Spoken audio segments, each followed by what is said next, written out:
2024 সালের আমাদের প্রিয় প্রার্থী অভিজিৎ গঙ্গোপাধ্যায়কে আমরা 2 লক্ষের বেশি ভোটে হারাবো হারাবো হারাবো এটা শপথ করছি আমরা। হারাবো হারাবো হারাবো এটা শপথ করছি আমরা। অভিজিৎ গঙ্গোপাধ্যায়কে আমরা 2 লক্ষেরও বেশি ভোটে জিতাবো, এটা আমরা ঐক্যবদ্ধ করছি।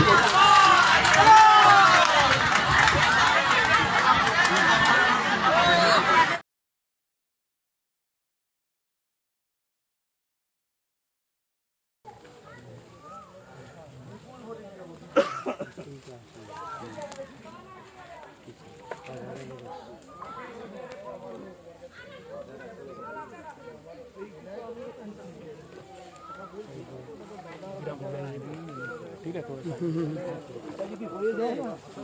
যে তাহলে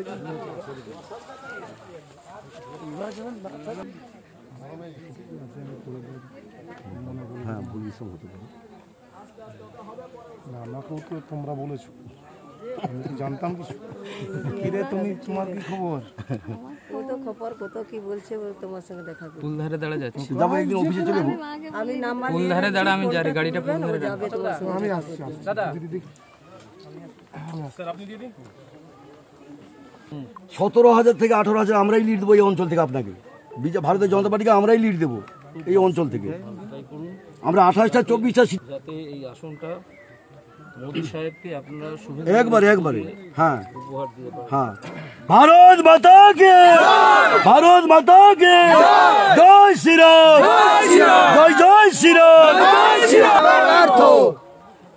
এই সবাই একটু একটু করে বেরাও, এবার একটু আর ইনি হচ্ছে আমাদের এখানে আসো আগে সেন্টার কোথায় আমাদের সভাপতি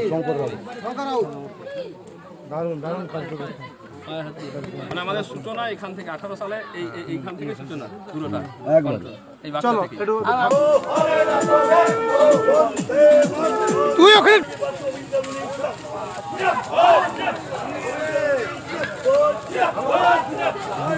আরে যা ঢুকে গেল।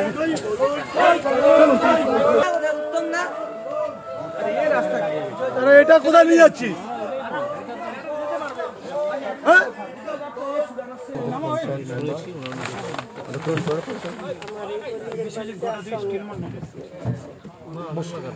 একজন শহীদ বলে কথা, তার প্রতি একটা সম্মান আমাদের কি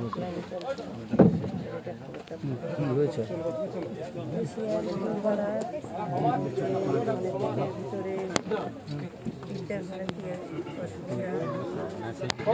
দাদা বসে না, ওষুধ খাচ্ছেন?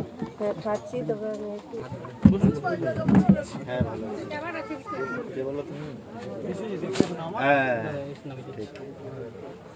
দুই ছেলে, ভাবতে পারিনি যে আমি যে আমার মানে কেন এরকম ভাগ্য হবে। না না, এটা ভাগ্যের ব্যাপার না, এটা ভাগ্যের ব্যাপার না, একদম কঠিন। হ্যাঁ বলি সব হতে পারে না, আমাকেও তো তোমরা বলেছো, আমি তো জানতাম কিছু।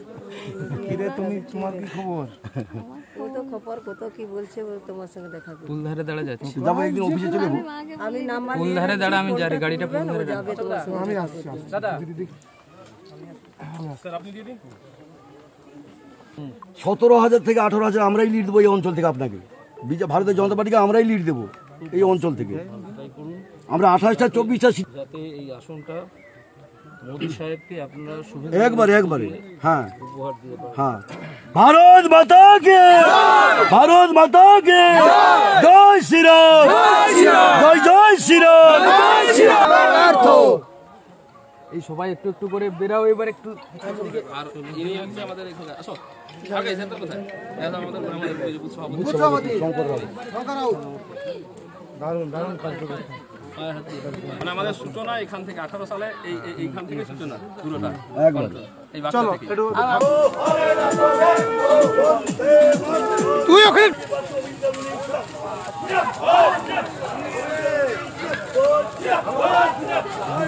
আরে যা ঢুকে গেল।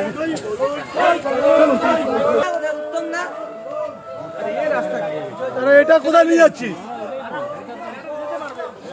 হ্যাঁ বলছিলেন সন্দেশখালীর মাটিতে এসে একবার শুভেন্দু অধিকারী বক্তব্য রাখুন। আজ তিনিও খাঁচায় বন্দি। শুভেন্দু অধিকারী সুকান্ত মজুমদার সভা করে এসেছে সেখানে। আমিও সেখানে গিয়েছিলাম।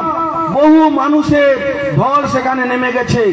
ভারতীয় জনতা পার্টি এমন একটি দল সাধারণ মানুষকে মর্যাদা দেয়। আপনারা জানেন সেখানকার একজন সাধারণ মহিলাকে এই সন্দেশখালীর আন্দোলনে যিনি নেতৃত্ব দিয়েছিলেন রেখা পাত্রকে, একজন সাধারণ মহিলা, তিনাকে লোকসভার প্রার্থী করা হয়েছে। এবং আমাদের প্রিয় প্রধানমন্ত্রী নরেন্দ্র মোদীজি তিনাকে ফোন করছিলেন, আপনারা সবাই দেখেছেন তো টিভিতে। মোদিজির দায়িত্বটা মানুষকে ভালোবাসা। সন্দেশখালীর একজন সাধারণ গৃহবধূকেও ফোন করে জানতে চায় আপনি কেমন আছেন, নির্বাচন কিভাবে হবে সেটা খোঁজ নিচ্ছে। এত গর্বের বিষয়।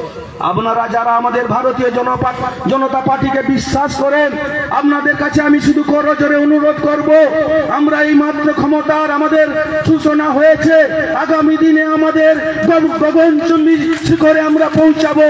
সামান্য বিষয়ে কেউ বিভ্রান্তি ছড়ালে তাদের বিভ্রান্তি আপনারা পা দেবেন না। ভরসা রাখুন। ঈশ্বরের কাছে শপথ করে বলছি, আপনাদের হৃদয়ে নাম লেখানোর জন্য রাজনীতির ময়দানে নেমেছি এবং লিখে যাব, কাজ করে দেখিয়ে যাব। কারণ আপনারা জানেন 2021 নির্বাচনের পরে কঠিন কোভিড পরিস্থিতি তৈরি হয়েছিল। আমরা নির্বাচনে ঘোষণা হওয়ার পর আমার খুব শরীর খারাপ হয়েছিল। যে আপনারা সবাই প্রার্থনা করেছেন, ভগবানের কাছে মানসিক করেছেন, তার জন্য আমি কৃতজ্ঞতা আপনাদেরকে জানাই। এখনো অনেকেই মানসিক করে তাদের মানসিক পূরণ করার জন্য আমাকে নিলাম খাওয়ার জন্য বলে আবেগে বুক ভরে যায়। এই জন্য চাই আপনারা রাগারাগি না করে ময়দানে নামুন। আপনাদের ভালোবাসার জন্য আমরা আপনাদের পাশে সব সময় থাকবো, বিপদ আপদে সব সময় থাকবো। আমার লক্ষ্য হচ্ছে, আমাদের লক্ষ্য, সবার লক্ষ্য এই পশ্চিম বাংলা থেকে এই দুর্নীতিগ্রস্ত তৃণমূলকে হাঁটাতে হবে এবং 2024 সালের আমাদের প্রিয় প্রার্থী অভিজিৎ গঙ্গোপাধ্যায়কে আমরা 2 লক্ষের বেশি ভোটে হারাবো হারাবো হারাবো, এটা শপথ করছি আমরা। অভিজিৎ গঙ্গোপাধ্যায়কে আমরা 2 লক্ষেরও বেশি ভোটে জিতাবো, এটা আমরা ঐক্যবদ্ধ করছি। দেখুন, ভিডিওতে আপনারা সবাই শুনেছেন যে উনি বলে ফেলেছেন মুখ ফসকে যে 2 লক্ষ ভোটে ওনাকে হারাবো হারাবো হারাবো। এখন সত্যি কথাটাই মুখ ফসকে বলে ফেলেছেন। সাধারণ মানুষের সাথে কারোর যদি যোগাযোগ থাকে, সাধারণ মানুষের সঙ্গে কেউ যদি মেশেন, তাহলে এই ফিডব্যাকটাই তারা গ্রাউন্ড থেকে পাবেন। মাঝে মধ্যে ভগবান আমাদের মুখ ফসকে সত্যি কথা বলিয়ে দেন, সেটাই হয়তো ভগবান করেছেন। যিনি এটা বলে ফেলেছেন, আমার তাকে শুভেচ্ছা রইল।